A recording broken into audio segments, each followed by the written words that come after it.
Are you a busy woman who at times struggles with reducing your daily stress? Do you know that you need to slow down but do not know how? If you're looking at reducing your daily stress, you're in the right place. My name is Denise Eckert, and I welcome you to the Calm Your Daily Stress podcast. I just love interviewing guests so they can share their stress-reducing tips and techniques with you. Now, if you find this podcast helpful, please share it with someone who struggles with stress, because lowering our stress will make us a better person, a happier partner, mom, friend, neighbor, etc. And the best part is happiness is contagious. Enjoy this episode. Hi there, it's Denise Eckert, the host from the Relaxation Lounge.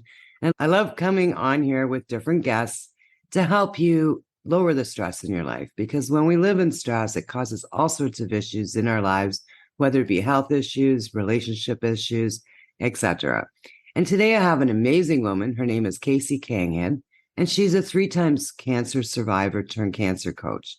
She's the author of Finding Your Way Back to Heart Center, Cancer Treatment Ended, Now What? Well, welcome, Casey. Well, thank you for having me. I appreciate it. Now, what inspired you to become a cancer coach? I just found that after my own journey, the resources which were limited out there weren't really helpful. They were from practitioners who meant well, but they didn't actually understand what was necessary. And so as a byproduct of me figuring it out, I just naturally, it progressed into me helping other women figure it out. I love doing what I do. Now, were you a coach beforehand, or is this a completely new role since you've survived the cancer? It's completely new. I came from corporate America, to be honest. Now, what recommendations or what resources were you missing that you found very helpful in helping yourself through cancer? I think it's definitely taking a whole body approach. They like to compartmentalize the journey, even in survivorship, of like, you can find the physical health here, the mental health here, the emotional support and connection here. And it's like, we need all of it. Well, and I found that too. We've got a beautiful cancer unit here in the city, and I have a few friends that are dealing with it. And it's exactly what you're saying. They have this doctor for that, and then they got to go for that appointment for this. And everything is so structured, but not together. Right. And I mean, that causes a lot of stress, in my opinion, especially when you're not feeling well. Now, what are the practices that you recommend people to use to help them lower their stress when they are dealing with cancer? I think first and foremost, exercise, it gives you those natural endorphins that our bodies and brains absolutely need. When it doesn't need or require a lot, like a 20-minute walk can give you the same endorphin rush as a 45-minute run. So we can get a lot from a little. I truly believe like that is one thing that helped me even through my journey. I never stopped walking. Oftentimes I would pull over on the side of the sidewalk and want to almost throw up, but I never did. I just kept going, and it was so beneficial to my mental health. Another thing that I started doing after I was done, which probably would have helped during as well, was meditation. Really understanding what the conversation in my head was, what was happening, really helped me understand, like, wow, I'm thinking all of these negative thoughts and didn't even realize it. Yeah. Well, especially when you're going through something traumatic. And I mean, I know it's really hard to talk to someone about it as well, because you've got all your own internal conversations going on. So what are some of the suggestions you can give to women that are listening today that are struggling with beating cancer at the moment? I think that it's really important to understand, and this is what I ask myself. My medical team is doing everything that they can to beat cancer, to kill this disease inside of my body. What can I do to be a good team player and participate in my journey, right? Like, so I know I can exercise. I know I can, to the best of my ability, walking was what I could do. I could eat right and not going to fill my body full of garbage, even though like you don't want to eat a lot anyways, but what I chose to eat was helpful.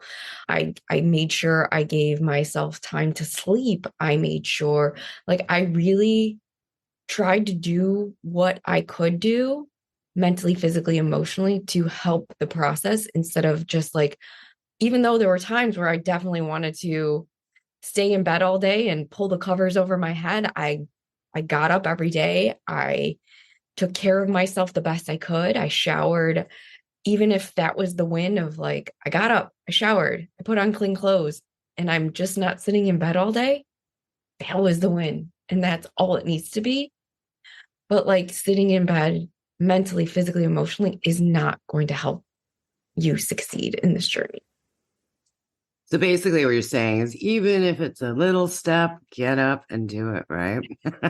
Yeah. And it's so helpful, like to understand, like, beds are for sleeping. Like, even if you need a nap, nap on the couch or a chair, somewhere separate. Because when we start to, mm, uh, I would say, like, uh, mesh our worlds of where we're supposed to be together, it confuses our brains and our bodies to understand, like, this is where we sleep, this is where we sit, this is like, we biologically change because of that. Yeah. I mean, I know for myself, I've never had a TV in my bedroom. That is where I go to sleep and read possibly and meditate, but it's not an entertainment area. No, not at all. How did you work things out with people in your household to help them understand what you were going through? I was really transparent throughout my journey with everyone around me. Like, this was prior to the pandemic. So we were really strict about boundaries, about if you were sick, if you had kids, I'm sorry, but you're not coming in our house. Like, as much as it hurt to say those things to our friends that we loved, we had to create that because I didn't want, because I was already had a compromised immune system. And I didn't want to end up in the hospital again because I decided, as much as it stunk for me, because I wanted to hang out with a friend who had a kid who had a cold. Like, so we really, like, anyone who came in had to sanitize their hands. So we were doing a lot of the things prior to the pandemic already that were necessary to get us through the pandemic again.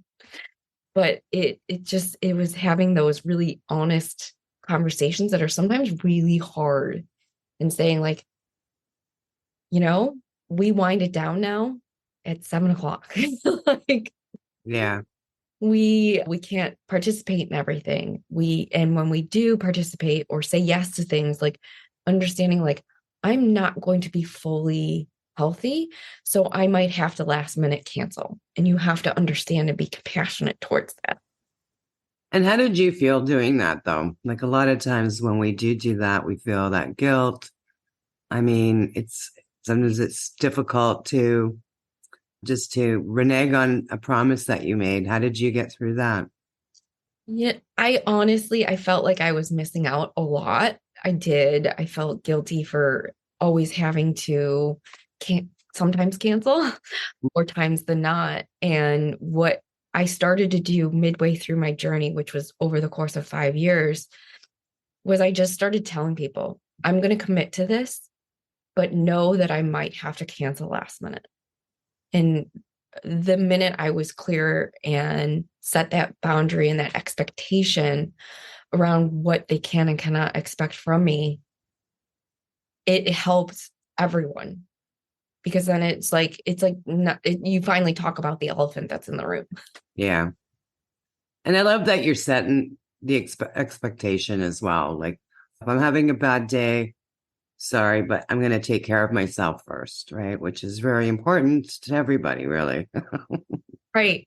Because I could have let that guilt or that responsibility of being like, well, I committed to this, but then it's like you're compromising your health. And that translates to like day to day living. Like, the minute you say yes to something when you really want to say no, it's like you're internally saying, like, I don't matter. And what I want to do isn't important. They're more important. That priority is more important than me. And like, that's a hard lesson to learn, but it's like I had to do it out of necessity. Yeah. And I mean, here you are, you're a survivor. Exactly, right? Right. And now, what are some of the things that you did to boost your mental health when you were not feeling well? So I did a lot of research to figure out like what I could do, right? So because it was long and it's hard and oftentimes it's extremely painful, and when you're physically not feeling well, you mentally aren't feeling well as well. So I did a lot of research and I found out that music can change moods. Like just dancing around, even though as awkward as I dance, like that made a difference. Laughing, finding something to laugh about, even though there was pain and there was not a lot to laugh about, even though it was oftentimes at myself. Like, yep, just peed on myself. Like, just did that. Like, you kind of have to like have that vulnerability to understand like what you're experiencing is not forever, but there are pockets of joy that you can find. And really setting the standard of like, I'm not going to infuse myself with any negativity. So I have a friend she's like Eeyore. It's just very like, it always the cup is always half empty. And I just told her, I said I had a really honest conversation. I have to limit my time that I talk with you because I find myself every time I talk to you even worse than when I begin the conversation, and I mentally cannot be there in that place right now, which was really hard. Well, that's amazing. Yeah, you're setting a boundary out there on just even the level of negativity that people share with you, which is, I don't know, I really think something that we all should be doing all the time, anyways. Having that negativity in our world just brings more negativity into our world, and it doesn't work well. No, it doesn't. Now, your book, Finding Your Way Back to Heart Center Cancer Treatment, ended. Now, what can you talk a little bit about your book? Yeah, so I wrote this after my treatment on, and everything that I did to, not everything, I shouldn't say that. I would say it's 50% of what I did to get my physical, mental, and emotional health back on track and take back control of my new normal. I didn't feel like myself. I didn't feel like, I felt grateful for being alive, but I didn't feel grateful. I was happy to be alive, but I definitely didn't like life. I was in a very bad place mentally, and I knew I had to get out of it. I just didn't know how. So a lot of the questions that are inside of this book, because it is kind of like an interactive book where you can journal inside of it if you want, are the questions that I literally asked myself to move the needle, to accept not only what I had just gone through and endured for 5 years, but also how to rebuild and reclaim my life. And um, this book was really, it felt like a download from the universe. I couldn't type fast enough writing it. And that's when I knew, like, in my heart, this is what I was supposed to be writing, because it just poured out of me. Like, you hear it all the time. Like, people are like, it's really hard to write a book. And I'm like, I did not have that experience at all. So, what kind of questions do you go into? Like, you don't have to give all of them, but just a couple examples would be cool. So, yeah, like one of the questions was, what is really like holding me back from embracing this new normal? Well, a lot of it for me was I was kept comparing my old life to my new life. And I was like, it's not the same, but why do I keep comparing it? Right. Like and then another question that I love asking even women now, it's like, whose expectations are you living by? Were they set by yourself or were they set by everyone around you? Because I was living in the box of checking things off, right? Like the expectation from my family was, you graduate high school, you go to university, you get a really great job, you get married, you have kids, you do all these things. It's like, well, I can't have kids anymore. I had a really great job. I hate it. All these things that I was told would make me happy aren't making me happy. So whose expectations was I living off of? And really having a reality check of like, what do I want? Right? We oftentimes never asked ourselves that. No, no, we don't. And that was been bizarre for you too, going through all this pre-pandemic. And so you're creating your new normal after your sickness. And then you've got like a global changing, I don't even know what to call it, where everybody's lives changed at once. And so no one even knows what the word normal means anymore. So that's pretty bizarre that I can see how that book came to you so quickly because I mean, it's just, yeah, it's something that I'd say is needed out there. Right. And I would say like even if somebody were just struggling with what they're where they're at in their life, like there's so many relevant questions that even if you didn't have specifically cancer, you're struggling with what to do. Like they're just really great questions to go, oh yeah, I never thought, why am I doing this? Because we go on autopilot of life. Yeah. And a lot of times we do it for so long that we don't even realize that we've done it. And so what is the new normal? Well, what is normal anyways, first of all? Right. Well, normal to me was the expectations of what my family expected. Like, Yeah. Yeah. And I hear that a lot because people are put into these slots. And once you finish this slot, you go to the next slot, the next slot, the next slot. And there's so many unhappy people that don't want to be in these slots. They want to do their own thing, or it's so hard to get out of that loop. yeah, it is. And I always say I was trying to achieve this unattainable goal. And every time I achieved it, I moved the goalpost. And it's like, oh my God, it's madness. Now, I understand you have a free document of some sort, signs of burnout. Mhm. Can you talk about that a little bit? Yeah, so these were the signs that I think really I should have been looking for in my life prior to cancer when I was in corporate America working 10 plus hours a day, 2 hour commuting, and just trying to achieve that unattainable goal. And I wish I would have known the signs and symptoms of what it even looks like to realize I was in burnout and I was just really white knuckling life for 10 years and didn't know it. And it's like no wonder not I'm not saying like I brought on my own sickness, but like living in that high stress didn't help my cause. Let's put it that way. Well, no, because you're putting your body in the fight, flight, or freeze mode, and your body is in like that extreme tension and protecting you, and it's not doing what it's supposed to be doing. You're not supposed to be living like that all the time. And that's the thing with corporate. It's brutal. I mean, that's where I came from too. And I ended up in the hospital a few times, and I would go from burnout to hospital sick. And until I got better, then I'd bounce back right into the job again until I hit me again. And I thought that's the way things were. And I thought I was the failure.